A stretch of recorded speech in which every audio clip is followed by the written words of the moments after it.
कर्माणि मनसा सन्न्यस्यास्ते सुखं वशे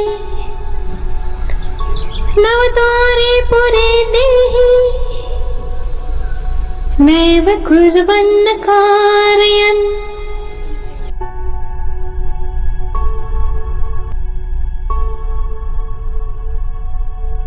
जैसे और लोग फल की आशा से कर्म करते हैं,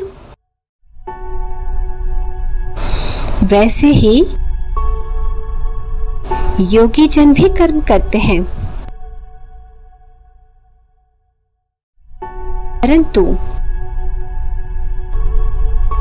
वे लोग यह समझकर उन कर्मों के प्रति उपेक्षा भाव रखते हैं कि ये सब कर्म हमारे द्वारा संपन्न नहीं होते।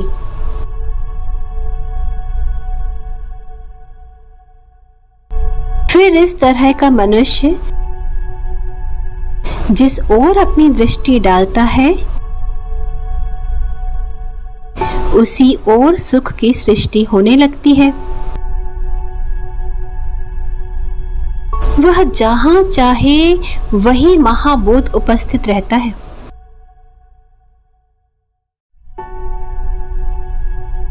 वह इस 9 द्वारों वाली देह में रहते हुए भी देह भाव से रहित रहता है और फल की आशा को त्याग चुका होता है। इसलिए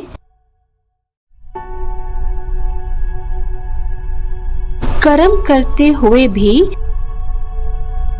वह अकर्ता ही बना रहता है।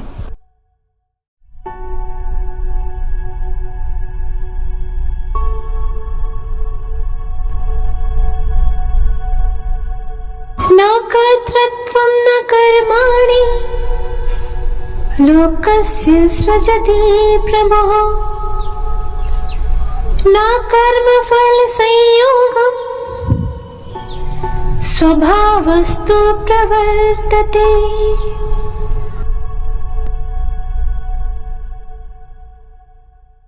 यदि सर्वेश्वर के संबंध में विचार किया जाए तो वह अकर्ता ही सिद्ध होता है।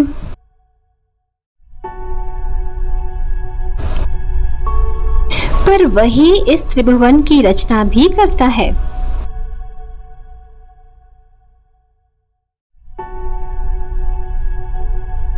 यदि हम उसे कर्ता कहें तो उससे कर्म का स्पर्श ही नहीं होता।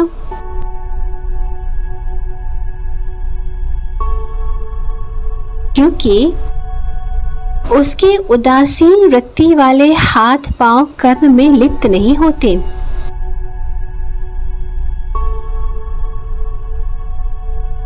उसकी योग निद्रा ना तो कभी भंग होती है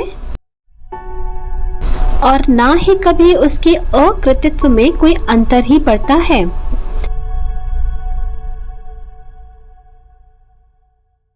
तो भी वह पंच महाभूतों से इस आकार युक्त व्यूह का निर्माण करता है। वह है तो जगत का जीवन ही, फिर भी वह कभी किसी के कहने में नहीं आता। यह जगत बनता और बिगड़ता रहता है, पर इसकी उसे खबर तक नहीं होती।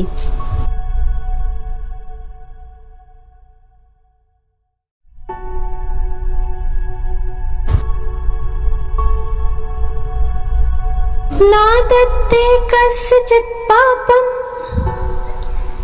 न चैव सुकृतं विभुः आज्ञानेनावृतं ज्ञानं तेन मुह्यन्ति जन्तवः।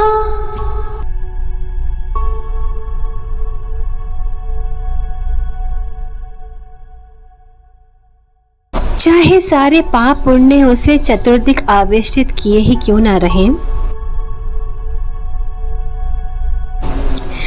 पर फिर भी वह कभी उन्हें देखता तक नहीं। वह इन पाप पुण्यों को उदासीन भाव से देखने वाला साक्षी तो होता ही नहीं, तो फिर और बातों की चर्चा ही क्या।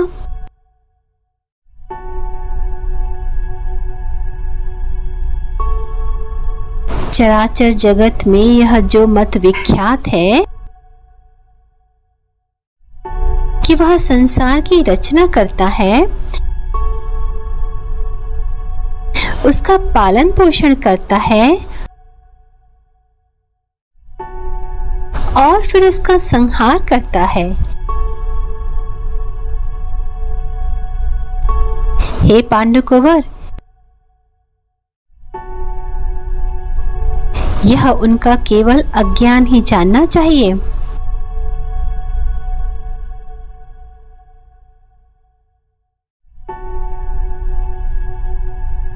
ज्ञानेन तु तत्ज्ञानम् येषां नाशित्वमात्मनः तेषामादित्यवत् ज्ञानम् प्रकाश्यति तत्परम्।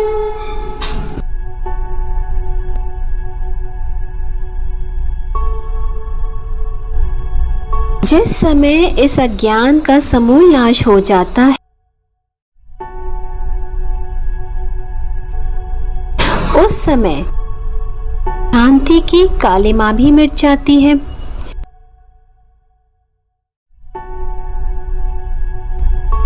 और तब मनुष्यों को ईश्वर का कर्तृत्व अनुभव में आता है।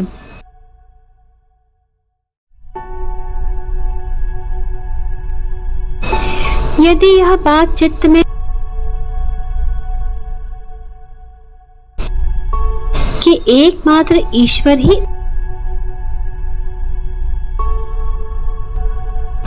तो यह तत्व स्वतः सिद्ध हो जाता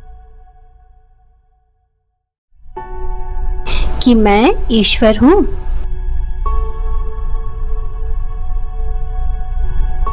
जब चित्त पर ज्ञान का प्रकाश,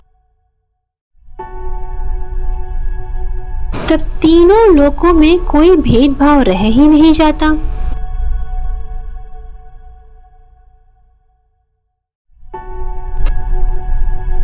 ऐसी अवस्था में मनुष्य स्वानुभव से अपने समान ही सारे संसार को मुक्त स्थिति में ही देखता है।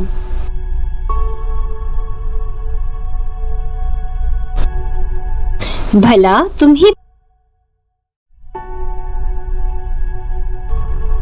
कि क्या कभी ऐसा भी हुआ है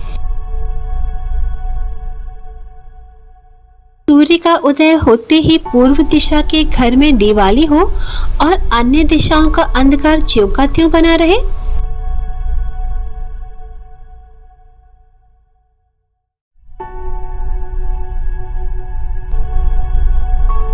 बल्कि पूर्व दिशा जैसी प्रकाशमान होती है, वैसी ही अन्य दिशाएं भी प्रकाशमान होती हैं।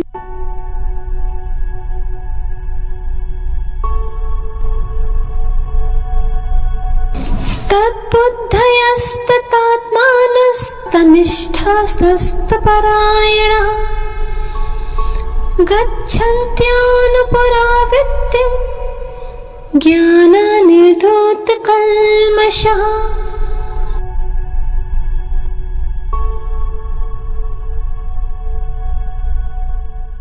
बुद्धि के निश्चित होते ही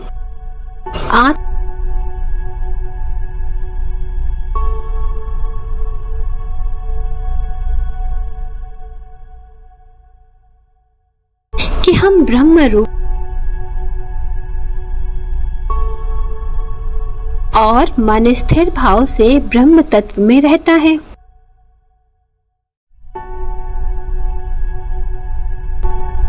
तथा अहर्निश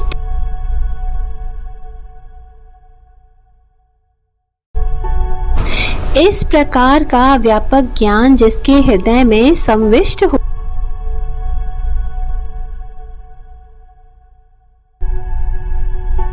उसी को समदृष्टि।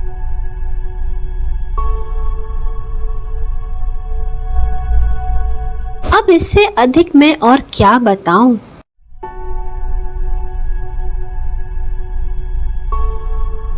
यह बात कही जाए कि वह अपने ही सदृश सारे संसार को आत्म स्वरूप समझता है, तो इसमें आश्चर्य ही क्या है।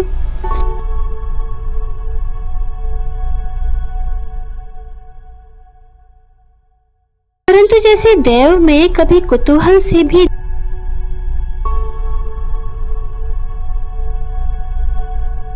अथवा विवेक में जैसे कभी भ्रांति का नामो निशान नहीं,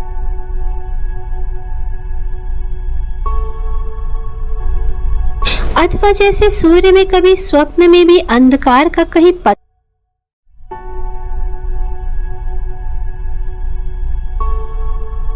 अथवा जैसे अमृत के कानों में कभी मृत्यु की कथा की भनक तक नहीं पड़ी,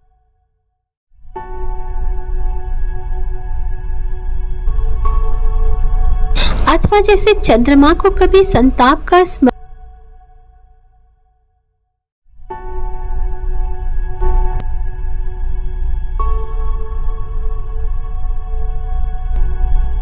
ज्ञानी जनों में प्राणी मात्र के संबंध में कभी कोई भेदभाव दिखाई ही नहीं पड़ता।